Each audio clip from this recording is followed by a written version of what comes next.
Hey everyone, Eggman here with another video, and today we've got a top 16 breakdown for Gamers World's Dublin regionals that happened this past weekend. This was for the first weekend of OP11 legal for the English version of the One Piece card game, and also kind of like the world premiere of the new star decks that we got here for the English version as well. So you guys can make sure to check out Eggman events if you haven't already. It's linked in the description, has all the deck lists for this event and many others. Also, if you guys are new to the channel, please make sure to hit that like and subscribe. We make a lot of One Piece content here, and I don't want you guys to miss any of it as well. So again, we do have most of the top 16. We do know the leaders and we do know how they place. We don't know every deck list. The only ones we're actually missing for it right now is we are missing the top 4 EBO2 Luffy, which I do wish we had that one, but we are also just missing a couple of green purple Luffys from top 16, top 8, and a blue and purple Luffy. So the most of the decks are in this, so we have 12 of the 16, and we have every unique leader, so that is there, but this might be updated in the next couple weeks as I get the last couple decks that we are missing. So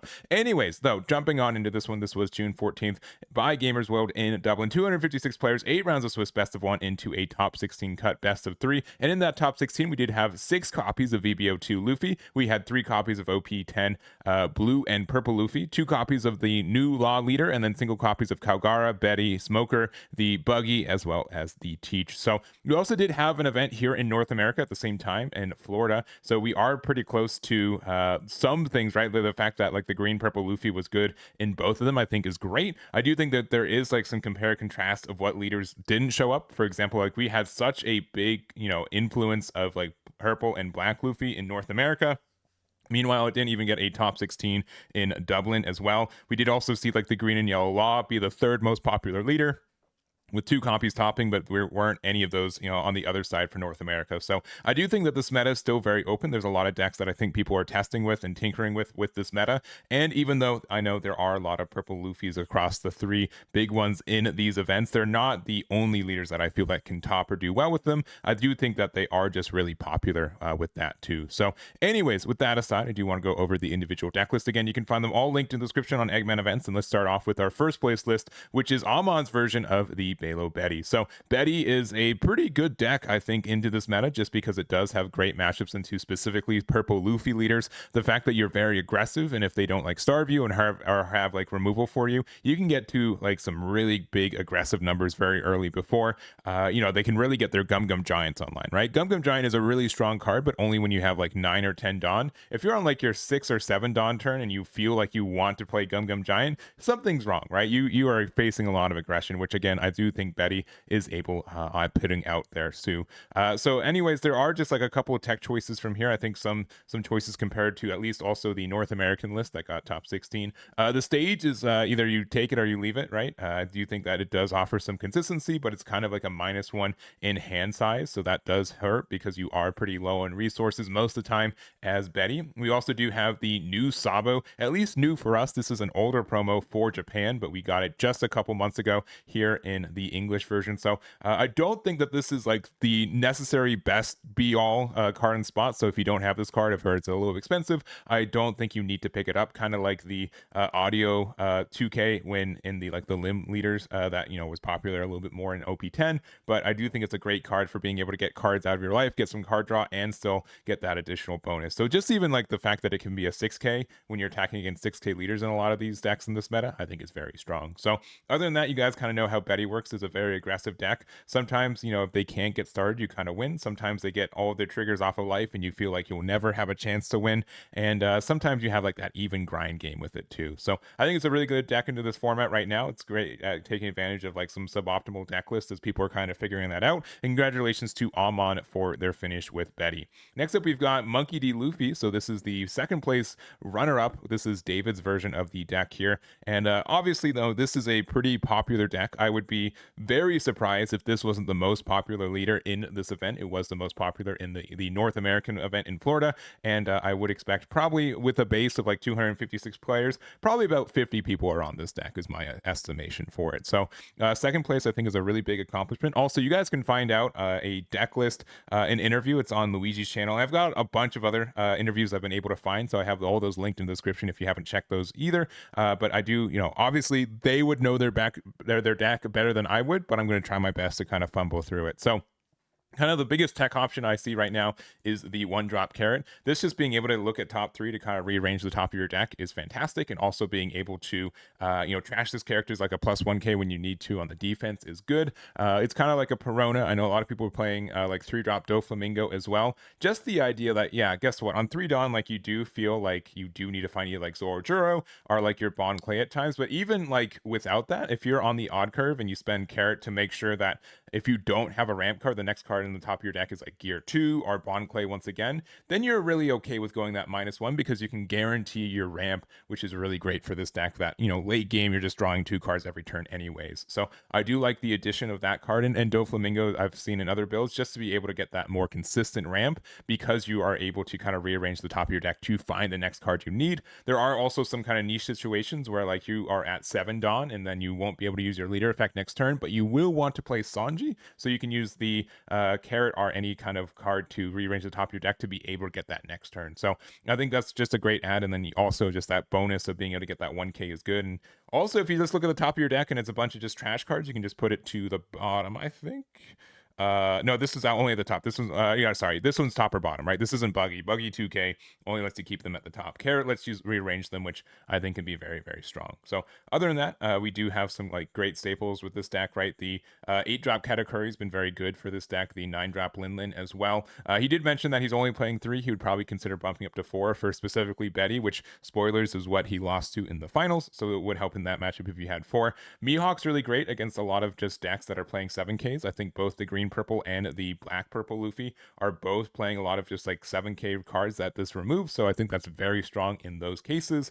9-drop Luffy is great if you play it on curve because you just get this 10k attack for the rest of the game. Also just really good in the mirror match because you are able to 10k to 6k means that they have to Gum Giant and another card to get out of it, so that's kind of tough.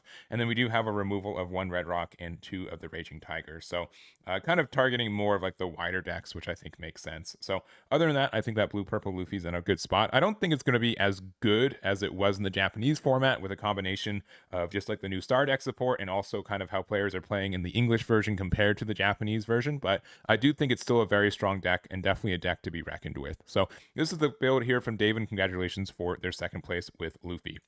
Next up, we've got Smoker, and this is Raphael's version of the deck. And I also do know that we have a deck list overview with him in the description too. So again, make sure to check out his overview. Going to be way better than what I've got to say about it. But one thing that I will say is that I did do a good amount of testing with this on a recent live stream, and I don't know how you can make this deck work. Really, like, you get all of the pieces, right? There's so many good cards that you can run, right?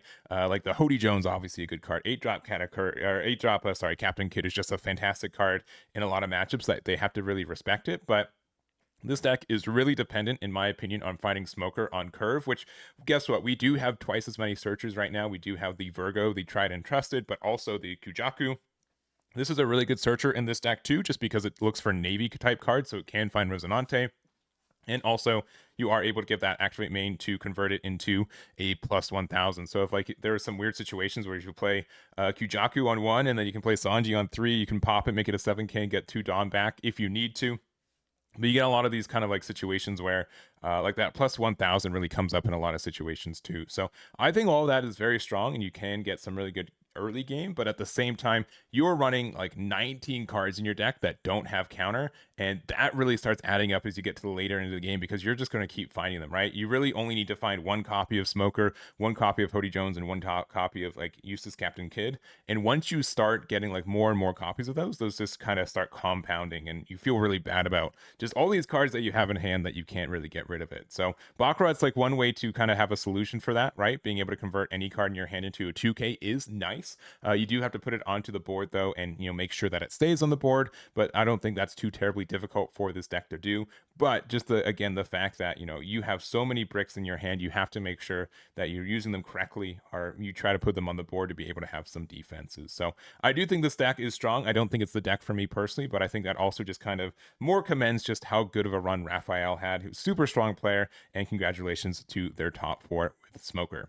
Next up, we've got Luffy. So there was one in the top 4. I did not have that list as of this recording, so I do apologize for not having that one. But we do have a top 8 build instead. So this is Joan's version of the deck here. And sincerely, like, green purple Luffy hasn't changed that much. I said it in the video I made for the Florida regionals that it was a bit of a safe choice, I think, into this weekend, just because it was the de facto best deck in EBO2. There weren't really big changes that you had to make to adapt to this format with this deck. And it's, if you're already comfortable with this leader, you don't really have a reason to not play it, in my mind. So it does mean like you have a little bit of a target on your back, right? People know how to play against this a little bit more, and they know what you want to do. But I do think that some decks just really can't handle how much pressure this green purple Luffy can kind of extend. So some kind of minor changes though that I've been seeing more often with this build in green purple Luffy in instead of EBO2 and OP11 is that we are focusing more copies of like Radio Knife. I've been seeing this pop up in a lot of builds at 1 or 2 copies. This being able to use our 4 Dawn before we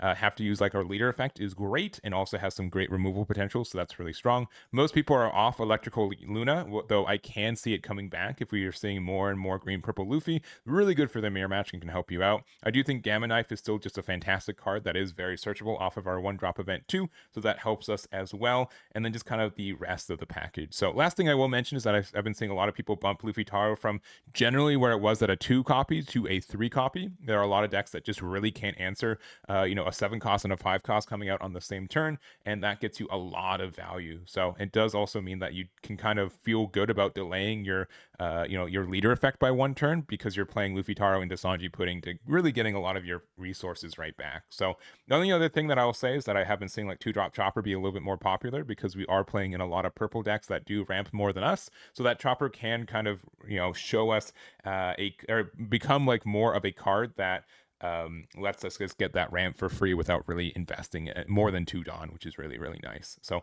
other than that, here's the build from Joan. We have other builds of green purple Luffy that you guys can find, and hopefully I get the top 4 build as well to show off on the website too. But other than that, here's the build. Congratulations for their top 8.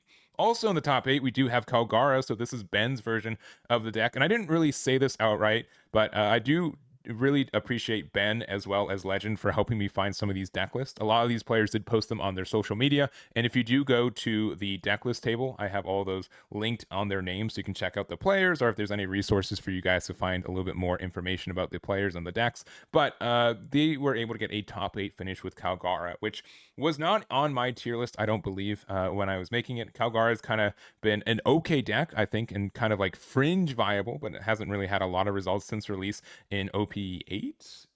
So I do think that there is some great support from the deck, mostly just from this Sanji. This card I think is like a backup copy of Mont Blanc in the deck. The fact that we get to play something for 5 that's a blocker that pretty much like heals a life or prevents the life from going away, I think is very strong. I do think that there is just like a good amount of consistency, but also kind of negative consistency at the same time. It's just kind of like this weird thing where like Shura only finds like Sky Island cards, which we do have a good amount of Sky Island cards, but our most important card I think in the deck outside of the Kalgara just cannot be searched at all. You just have to hard draw it, which we do have some draws, but it feels bad.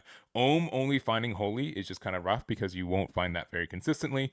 The 5-drop Wiper only being able to find Upper Yard or Shandoran Warrior types, which is just 4 copies of this. The Earth Will Not Lose as well as Kalgara. It can't find copies of itself too, but this can whiff sometimes. And like the worst thing is that the card that you want to find, and sometimes with all the searching that you are mandatory have to do in this deck, you're just not going to find it anymore, or you just kind of bottom deck the option that you're really looking for. So I do think that's something that's like a little bit unfortunate. I do think that means there's also just like a learning curve for this deck that I haven't really been able to overcome at the same time. But there is just a lot of pressure from this deck, and you can get to like this end game scenario where you have like 4 or 5 like 6k bodies or higher, which is really tough for I think a lot of decks currently to handle right now. So last thing I will mention is that we do have the Gum Gum Fire Fist Pistol Red Hawk, which is a new card from OP11. This is one of the leader counters. Being able to use this to get out of an attack for 1 is nice, but also there are some times where you are able to get rid of something that costs 5 or more original base cost, so that is really good against like a Sanji Pudding if the green purple becomes a little bit more viable too. So I think that's it's a good card. It's a good tech card for that matchup, and it does help Kalgara get some momentum in its side on like the early to late game, because we're not really doing that much on 4 Dawn anyways. Or even like you can use Kalgara's effect deck to attack, play the 6-drop off your hand, and then still play this card, which is really, really nice. So other than that, this was actually a lot of fun testing this when I did do this on a recent live stream, and I think that this deck might be a little bit better than I was expecting, and I would not be surprised to see it pop up again in the next couple weeks too. So here's a build from Ben. Congratulations for their finish with Kalgara. And wrapping up our top 8, we've got the Marshall.D.Teach. This is a build here from Wojtek, who also DM'd this to me. I really do appreciate them sending me their list. This is a leader that I think is going to be better as we continue on to this meta. The fact that this deck has a lot of options for a lot of matchups is great, but we have to really know what we're targeting, right? And since this is a day 1 format, there's a lot of decks that are viable that also have just never really been viable before, such as Buggy and like Black and Purple Luffy. These decks really haven't gone tops before and are being consistently played, I think, at this time. That means that this deck does have a little bit more of like a learning curve again, right? This is a deck that you will reward the player that has the most knowledge on the matchups and what people are playing, and without having that knowledge outright, because again, we're on day 1, it's going to be very tough for Teach. So I think this is a really big accomplishment to make it this far into a tournament with a deck that is so dependent on what the meta looks like. So Teach did get some new support cards, right? We pretty much got one from, at least in this build, we got one from the set itself. So we do have the Marshall.D.Teach. This card can be really obnoxious in some situations. I think the best way I've seen it is that on 5 you play Kuzan, and in most matchups this card just can't get removed. And then on 7 Dawn, what we do is we pop it to play Von Augur, and then we play Marshall.D.Teach, and we get rid of a 6 cost or less, right? Which should be most cards, right?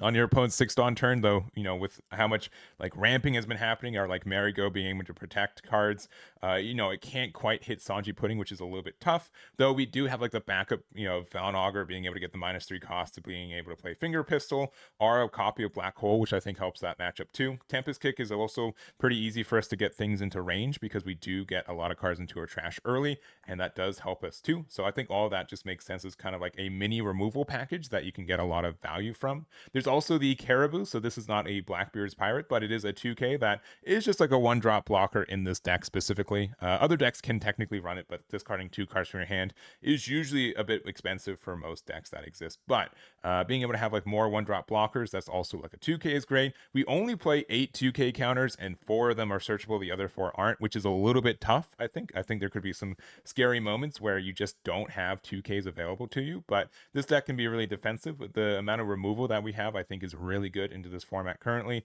And Teach still finds a lot of ways to get to that late game, and sometimes 10-drop Teach is just good enough to close out games all by itself. So not much more to say. I do look forward to seeing how Teach evolves in the next couple weeks, and congratulations to Wojtek for their tops 8 with the Marshall.D.Teach.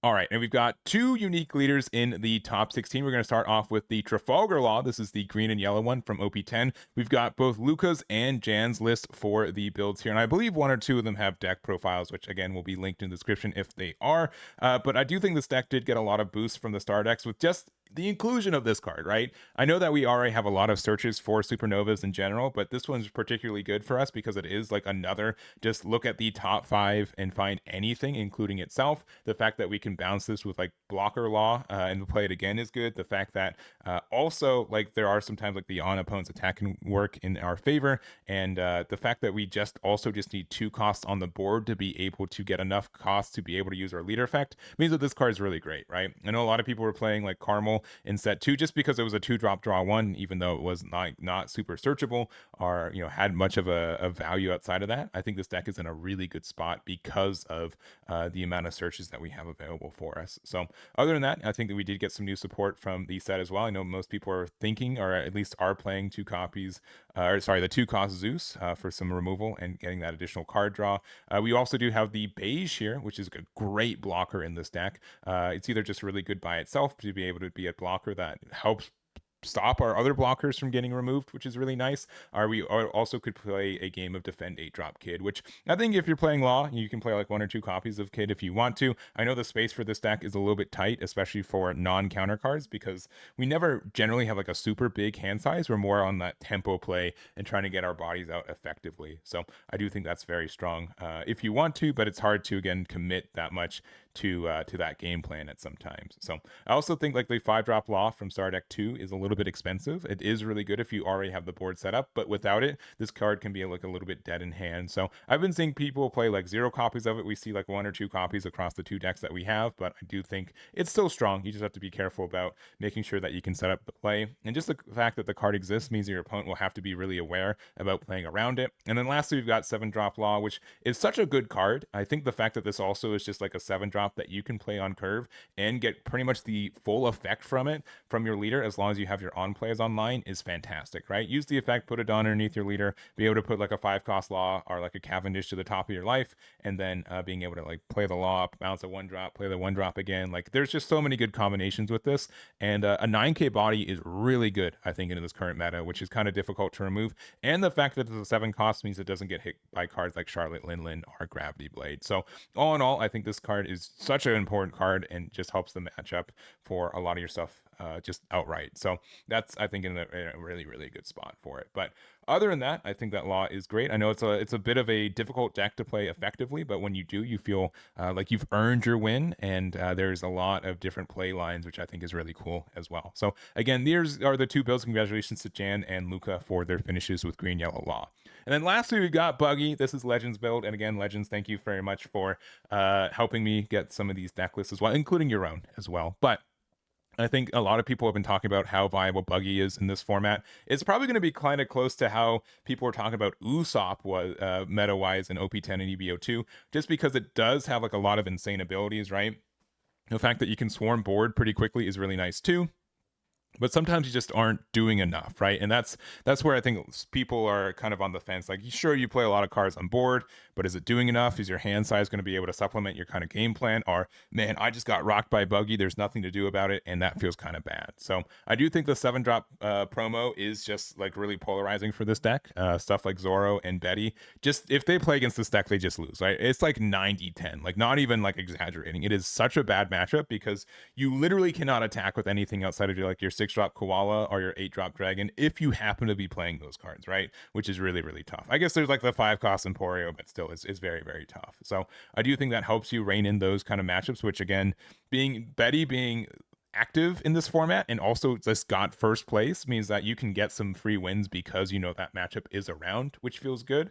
I think Croc and Mihawk also converts into some free wins because you do get to just prevent removal decks from doing their thing, which is great. And you can feel really good about like investing your time and hand into playing your board when you know that you're not going to get that high removal from it.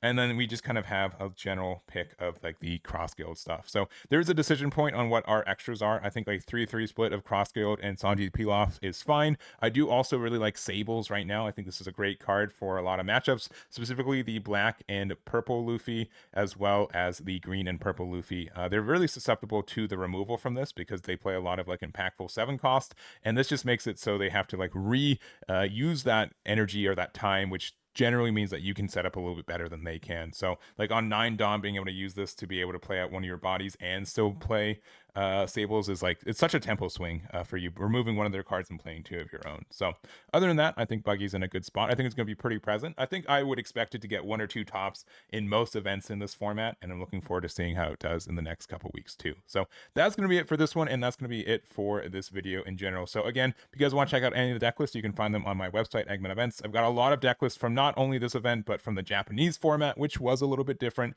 but also as others, and we're going to keep this as up to date as we can over the next couple weeks and events that we get as well. So that's going to be it for me though. Thank you guys so much for watching, and we'll catch you all next time.